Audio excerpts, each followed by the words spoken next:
Hello, welcome. My name is Rachel Sahadachny, and I'm the Executive Director of the Indiana Writers Center. I wanted to let you know that we do have closed captioned turned on. You should see it at the bottom of your screen. If it is distracting, you can turn that off by hitting the live transcript button in your Zoom controls, which will allow you to select hide subtitles. You can also view the full transcript from there. It will show up in your chat box. If you have your chat box open, you might not be able to see the live transcript button, but if you close the chat box, then it should show there in your controls at the bottom. You're being very good.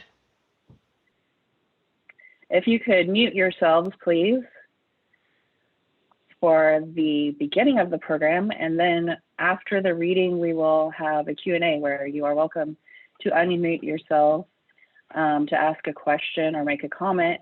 Also, during the reading, Alessandra is okay with seeing your faces, so if you would like to have your camera on, that is perfectly fine.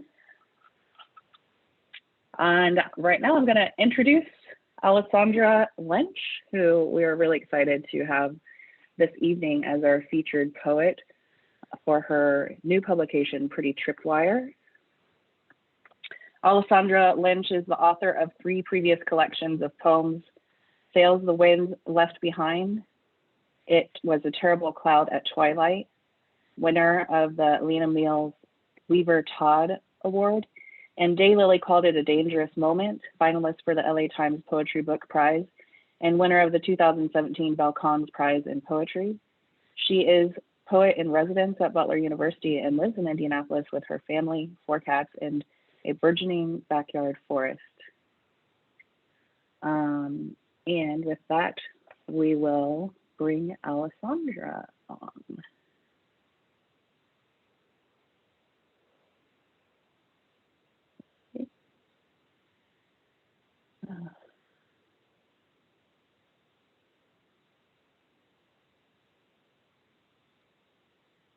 I think.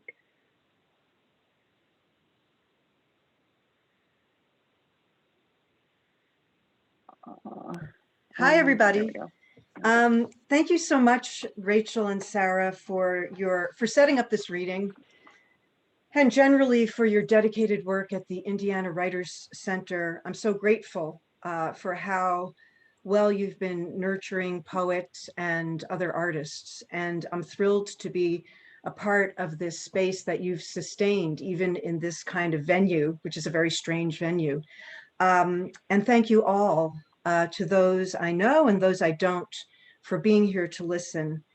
This is my very first reading from my new book, so I have extra appreciation for your presence here. And I'll be reading exclusively from Pretty Tripwire, alternating between shorter lyric poems and longer poetic sequences. I'm not going to be saying too much between the poems, and I will be reading 7 poems in all tonight. Thank you, everybody.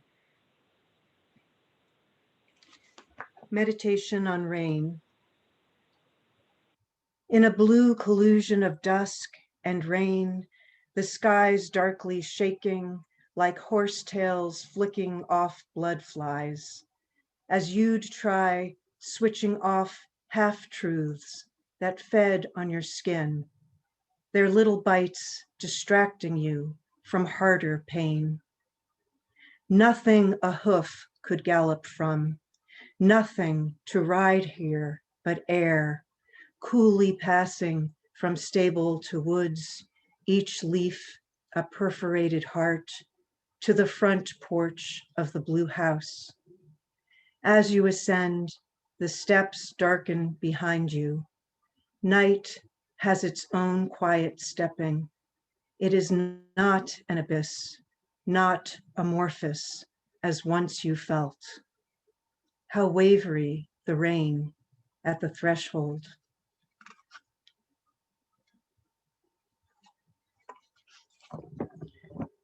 Bird by the blue door. 1. Only the child's shovel will do. Neon green, simple maple handle. Behind barberry and cottonwood, I am private, tucking the bird into snow, far from the house that killed it when it veered out of orbit. Later, I'll clean the shovel with yellow fluid, smelling bright as nails. 2. After the bird dropped with a thud, I wanted to work my fingers through the freezing feathers, coax the wings to fan out, its thumb-sized heart too rapidly beating, bleary eye half open, but there was no touching it. At night, my child presses his cheek hard against mine, his ribs against mine, till we're doubly pulsing. The wind's a small unbidden sound, not grieving. 3. I could have waited for the fox to lick the bird's eye closed, nudge its weight from my doorstep, then streak off, carrying the bird in its mouth over the fields to where it belonged. I could have studied the crenulations of the bird's underwing, or sketched with a charcoal stick its fine head, or burned the bird to a teaspoon of ash and scattered it over the lake. 4. Once I could hold someone else's love so patiently, distantly, you could hardly tell it was me loving. 5. I have cried, I have not cried enough. I have ignored the compass, fractured the map with blindness, while the worms died in the earth they kept making. I have cried, I have not cried enough. I blanketed my child before he could think to cover himself. I thinned myself as though I were a project. I blot out grief as snow does light. I pass through mirrors. 6. The last day of February and the barberry and snowbirds and surveyors' little orange and yellow flags flittering. My armor, shiny bits of my helmet in pieces. We are in pieces. One feathery piece of us dropped. And I have been talking so much, God has vanished. My words, a little something to bring to a party. 7. Beautiful fractal, bird with a blur for an eye. What did you see before plummeting? Shadow wavering at the threshold, glommed by light. Later, the shock of snow you slid into from my green shovel. The chilly distances between branches where you might have perched and twitched. Under mulberry trees sacked in white ash, how handsome in your death suit, sealed clean. 8. In spring, it rains and rains, and the water rises from the drainage ditch, carrying pitch and froth and mud and melting snow and sodden feather sack.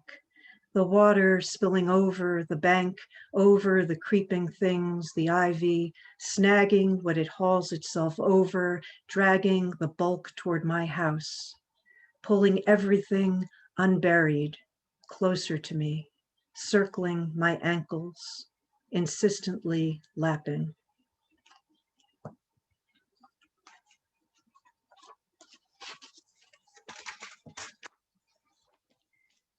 This poem started as a sonnet. It's called First Smile, dedicated to my son Oliver. First smile. More beautiful because without intent, and seldom. Little spits of rain we are, little dazzlers. Ghost herds from cottonwood speed through the air, a gazillion seeds in the fluff, the teeming soft of it, mobs of birds pulsing skyward through their fog, monogamous to death, as beautiful as this, your small smile without intent, as everything first seen and recognized is most beautiful. Sudden hummingbird without agenda or wariness. What we bear, the dust, the dead blown by the dead, briefly lifts before that bright infinity.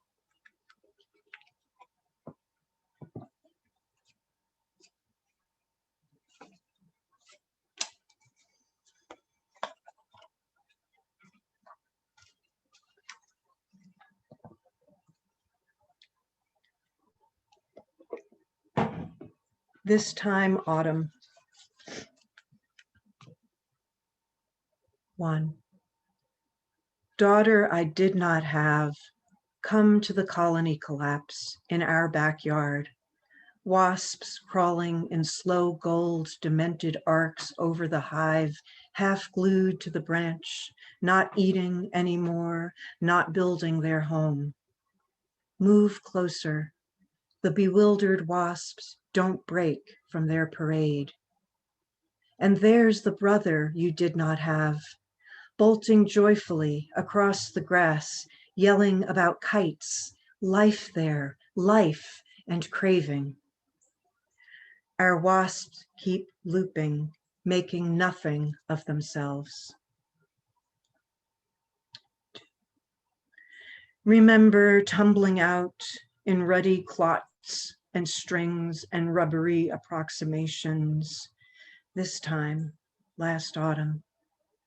A mouth a pinch of dust could stuff. Daughter undone, daughter who wasn't. I bank with other fish, flattening one cheek against the mud, turning the other to the glistening air. My one dark eye discolors, shrivels to a speck. Open the cabinet door. No plates, no cups, but on one shelf, little footsteps in the dust. A child has walked through hungry. Follow her. Is she in the storeroom beyond the blowing curtain, or in the unlit corner where piles and piles of petals are stacked unevenly? Turn with me quickly. Is that fish, bird, flower creaking around us? Keep moving. It's possible she's just up ahead. It was hard to be tender, harder still to find her mouth, to get her to speak, as though she were a doll. Easier for me to dissolve. Poof. Now we're just the circling dust. Spinning off what's to trust but quiet. Here it is in its best suit, pacing, awaiting our arrival, its mouth full of flowers. Its wedding with unsayable and unsaid, my constant suitors. I am floating by, cloud for a face, pieces of child folded into squares inside my body. My son says, I did not hit, I did not bite, I did not throw. The boy who did that is far away in another land. I'm a fireman, a working man, an artist. It is the other you're after, the one that doesn't speak your language. That one has a sister.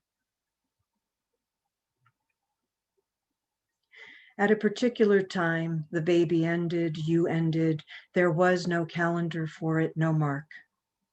Morning was dark in the hospital parking lot when they took you to where?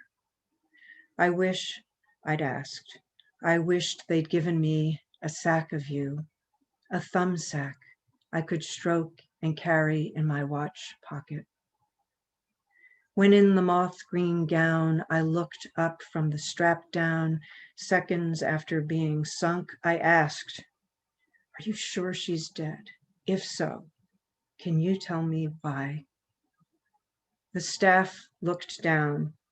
They had no face for it, but the blunt doctor paused at the door before walking out. Once I went mean-mouthed, spat out, I wouldn't have had a her, not in this ring, this pandemonium, these cut downs, these pried open by razors, the flat irons, the dumbing bells, the straight bed circus, the parade of flat mirrors, not a her, fast-stitched, cinched, wrung out, roped. I was afraid she'd be twinned, afraid she'd be mouthless, afraid she'd not hunger, afraid she'd be halved, afraid I'd tie myself around her, unwilling to release either of us. Little girl I could not love because you ended before you had a voice or ears to hear me, I give you this armful of autumn. The flyaway leaves, tumblerfuls of scarlet, the shimmering tangerine bouquets and the branches and the cleaning wind, in lieu of the dark, tight shoe of the mind, its useless, narrow grief. She chides me for calling her little, calling her girl.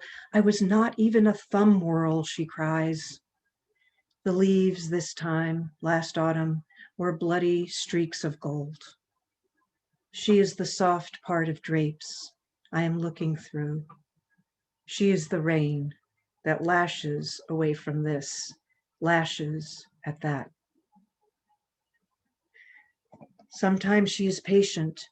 Sometimes she hands me a stack of the day's sufferings, vexation of arrows, concave sky, tray of split violets, mouth of a river, blood's litany, and she offers me the mirror with its reminders, my beautiful mercurial children, steady-eyed husband, a few windows with light, sparrows. She says she prefers not to be my wagon or my weight. She says kindly, I am not to talk to her again.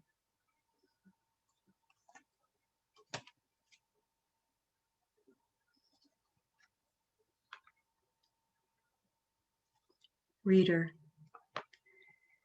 The young man read to me while the candle burned and I slept.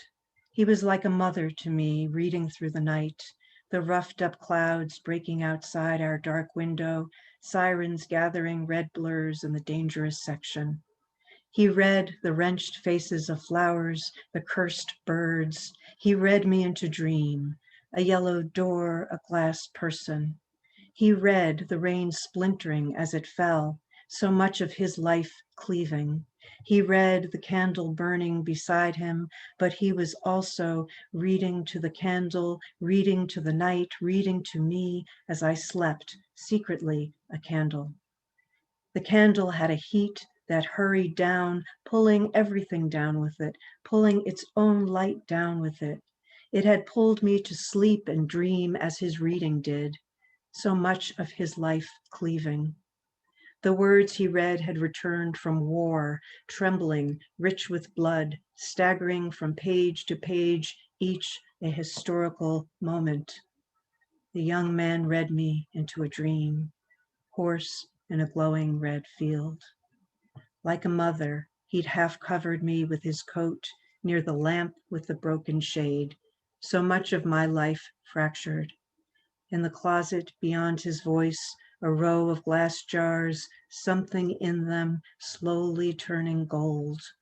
He read to me as though I were 6 years old, his coat pulled up to my chin, my hair smelling of roses and hay. No wind in the trees outside the house. Night hurrying underground as though with flame, as though with thought. No word that is not wind that doesn't carry its effect. The words too are going under, so much of my life cleaving. You read me into dream as though I were 6. Your hand rested on my head, my hair smelling of hay and roses, rain splintering as it fell outside our dark window, something like candlelight inside our skin.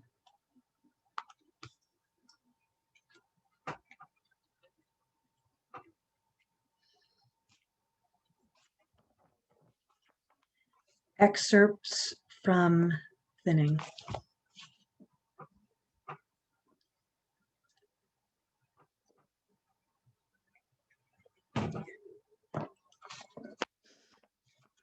Thinning. The girl was born with one watchful eye that could keep the village safe. It was her sole purpose. The eye witnessed a mother sliding under ice, her children 3 small stumps frozen on the river's edge, the father slumped in shadows. What good was all that seeing when she had no way to tell it? Look at her eye now, bitter, furious flower, infested by bees and flies. Look at it, looking away. For the fast, I purchased 3 quarts of juice. I'd be thin as a ruse, a week of nothing but orange, apple, prune. My system would be clean, oh, gleaming discipline. The scanter I became, the greedier I got for less. Allotment, 1 square of light and a half crust and grape skin for vitamins. Is that enough to leave a trail, to get back? Sufficient to keep me walking to the room where the scale waited. I could live on a bead, shiny or dull, and not collapse. Let the empty swings sway, let street lights dim, let the wind and mousy-haired rain, and even the sun eat away at me. It was there they gutted earth to lay 2 black tracks that couldn't touch. There the train, there my seat by the window where I sat on a real square of light, tissue-sized. I felt my bones clear as an X-ray, their starry knobs, the hard weft and slope. With the first jolt of the car, they thrummed. Half my weight dropped, loose flesh lost. I was getting close to the marrow, claiming my landscape, the spectacular hill bone of my wrist rising as I turned in my ticket, my knee bulging larger than my thigh. The train lurched, its one yellow eye fixed north, where my mother waited and would, for the first time, see me as I was. I was a gaunt circus horse practicing my getaway, running for hours in circles in the training gym around wires and nets and shovels for shit, slashing at my forelegs, one of those circus barb hooks. I rounded the next bend, wind-blown mane, ankles grinding to gristlebone. I slept in a house of hexagons, the boxes we didn't unpack, complicated with twine and string and flaps. It was a house of emergency exits, no door. You had to be really thin to make it out.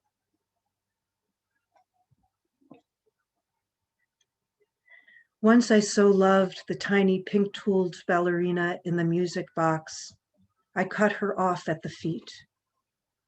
Poor stiff girl, perpetually en pointe and lamed, toppling every time I tried to twirl her in my palm, while the stage whirled without her, the tinkly music slowing to a drawl and slur.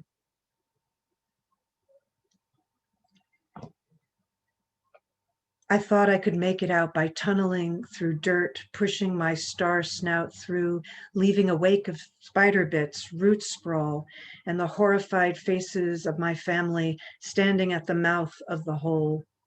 They couldn't fit within what I'd made, and I had no space in there to turn back to them. I tunneled away from houses, people, flowers, birds, the hole narrowing, my hands and body falling into a rhythm of my own making. I circled the campus. Where's the carcass, the feast, greedy for the fat double digits of the scale I stood upon? I leaned hard into a book. words, my breath, my light, blurring in a dark wash of ink. Farewell, meadow and stoplight. Farewell, starfruit. A collarbone in every poem I wrote. Wedged between grocery shelves and bins of loose bulk, I couldn't choose a morsel. Who is that figure? What is her name? The people were so hungry, they ate dark plate after plate of what I fed them without complaint, even asking for more. Too heavy, they hissed when I picked up a fork.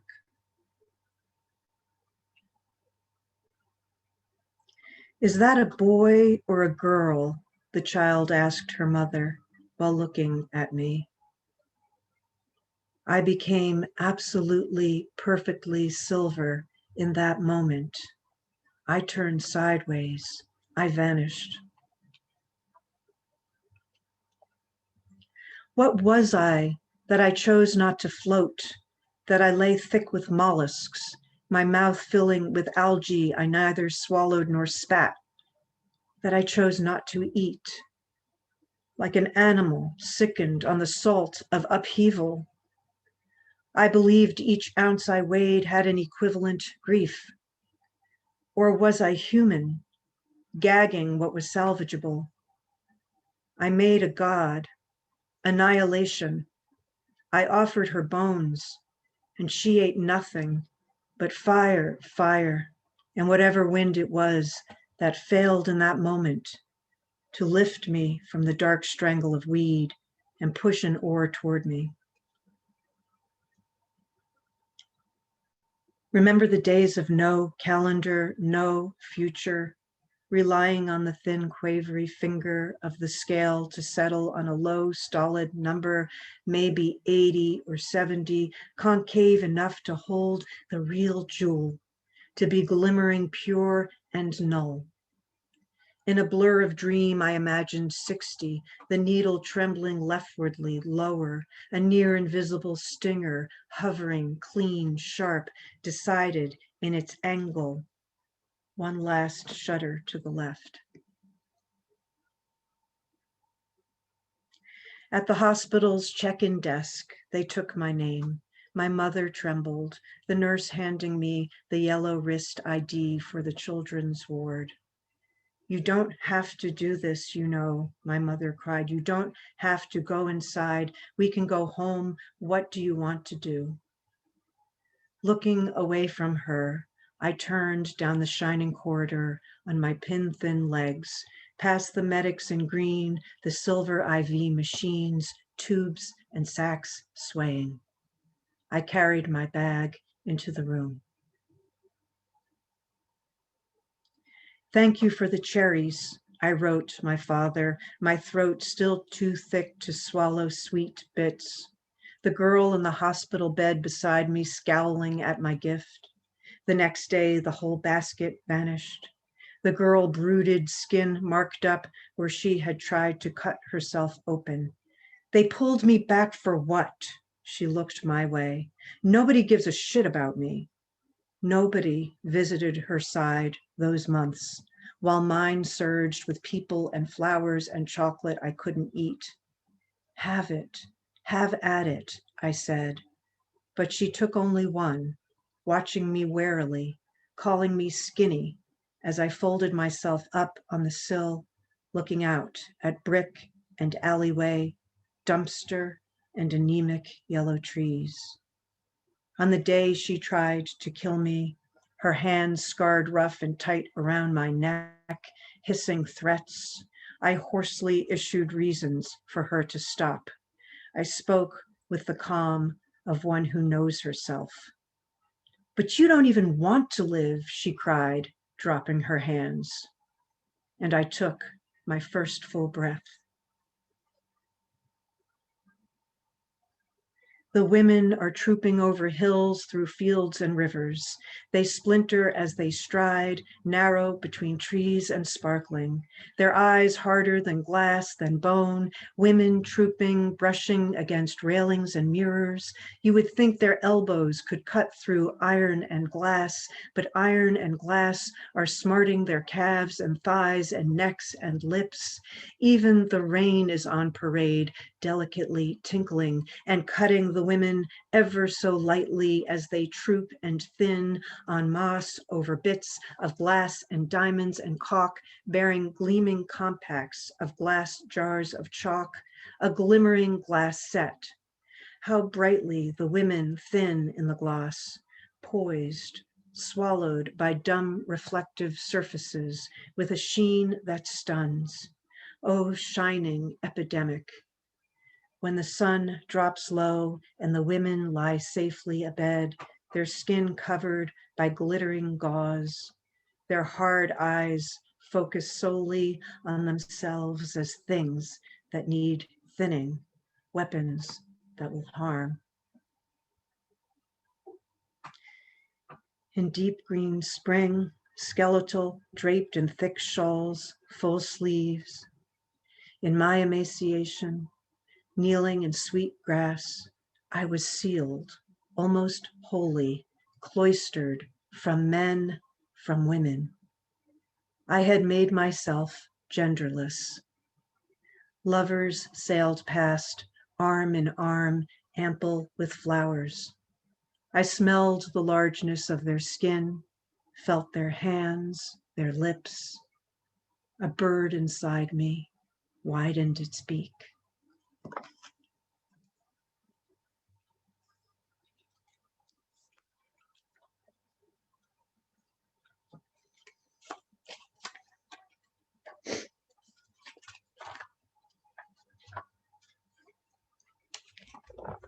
And the final poem, Worry.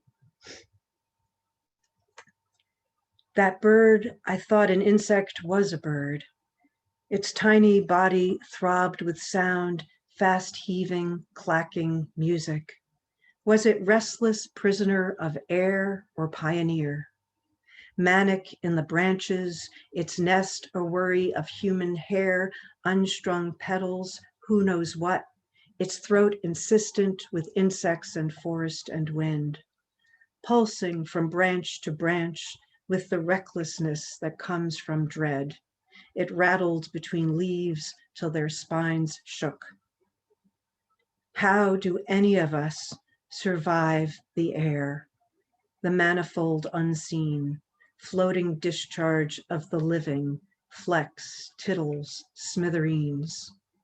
How do we shuttle through grievings that never had full lives, joys blanked out, or the intermediary branches we didn't note, intricate, sturdy, abandoned for a clearing, grass stunted in its tracks, absence, and not collapse?